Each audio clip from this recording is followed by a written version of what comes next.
The first thing you notice is the silence. On an island that never sleeps, this block is in a coma. I was working at La Flora Hotel back in 2011. My window faced east, looking directly at Collins Avenue. Every morning I'd get coffee, sit on the little balcony, and just watch the city wake up.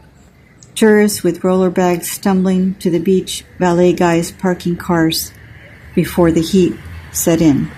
The smell of sunscreen and exhaust fumes and salt water mixing together. Normal South Beach stuff. The kind of chaos you stop noticing after a while. But across the street I started noticing something off about the hotel, the one directly on the block. The one that should have been prime real estate. At first it was small things. Fewer guests checking in, the valet stand sat empty most days.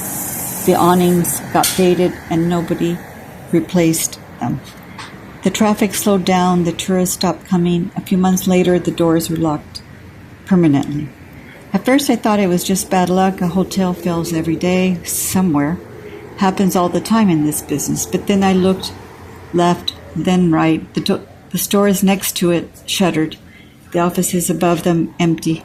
The whole east side of that block, from whatever used to be there to whatever should be there now, just stopped. That was 15 years ago, 15. I walk this route twice a month religiously from 4th Street all the way to 44th and back. I do it for exercise, but honestly, do it to watch the city change. I see the construction on every block, every other block. The new hotels going up, the money flowing like water.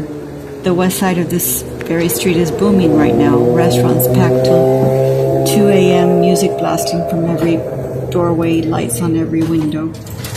The east side's dead still.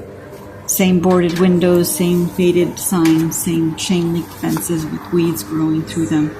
And here's the part that keeps me up at night. This is South Beach. This isn't a forgotten industrial zone in Hialeah.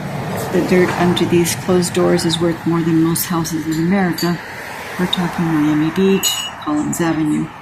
The square footage here is stupid, expensive, stupid, and so why is nobody building? Why is nobody buying? Why has this block been frozen in time for 15 years while the rest of the city exploded around it? I started asking around, digging a little, and let me tell you what I found, or at least what I think happened.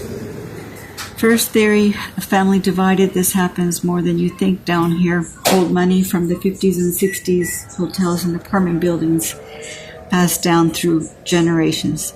But the grandkids don't talk to each other. One wants to sell, one wants to hold. One lives in Switzerland and won't return calls. The lawyers bleed the estate dry while the buildings rot. I've seen it before, but an entire block for 15 years, that takes a special fix. That takes 15 years is a long time to be that stupid. Eventually, they get paid either way. The property decays, the value drops, but eventually someone notices. Eventually someone forces a sale. 15 years is a long time to be stupid. Fourth theory, and this one gets interesting, environmental. You ever wonder what it was on this land before the hotels, before South Beach was South Beach? This whole area was mangrove swamp. They filled it in, built on top of it. Sometimes things shift, sometimes things settle. Sometimes you find out the ground isn't as solid as you thought. Could be something underneath that makes development impossible. Could be something that makes it too expensive to fix. Fifth theory, the banking collapse. 2008 hit Miami hard, but 2011 was recovery time. Money was moving again, except on this block. Maybe the owner over-leveraged. Maybe the loans went bad and the banks didn't want to take the loss. Maybe there's a legal tangle or debt that nobody wants to untangle, because the moment you do, you inherit someone else's problems.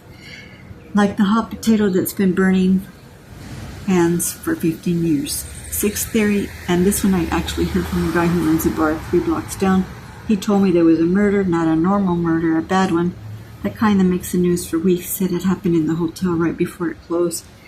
Said the room was never properly cleaned, said the owners got sued by the family and lost everything. Said the bad juju was so strong nobody would step front in that place after that. Couldn't find anything, but that doesn't mean it didn't happen. Some records disappear. Some stories only exist in the mouths of old bartenders. You walk past this block today and you see the building on 13th and Collins, standing there like a lighthouse. The municipal parking garage always full, always active, people coming and going. Left, life, right on the edge of the void and the parking next to it. Also full, also active. The only signs of civilization on the entire stretch of sidewalk.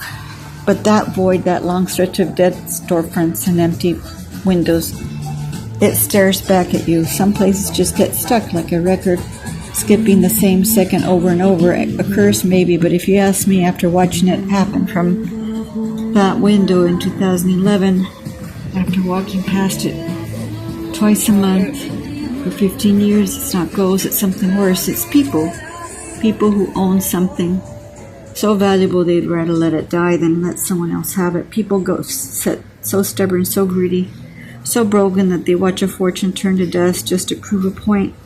Or maybe they're all dead. Maybe the heirs forgot they even own it. Maybe the paperwork is sitting in the file cabinet in some lawyer's basement, collecting mildew while the rest of us walk by wondering nothing changes. Why nothing changes? I don't have the answer. I wish I did, but I'll tell you one thing. Next time you're in South Beach, next time you're walking Collins from 4th to 44th, slow down when you hit the block, look at those empty buildings, look at those boarded windows and ask yourself the same question I've been asking for 15 years. What happened here? Because in a city where everything moves, where money flows like water, where buildings go up and down overnight, the block just sits there, silent, waiting, frozen. And until someone tells the real story, we're all just guessing.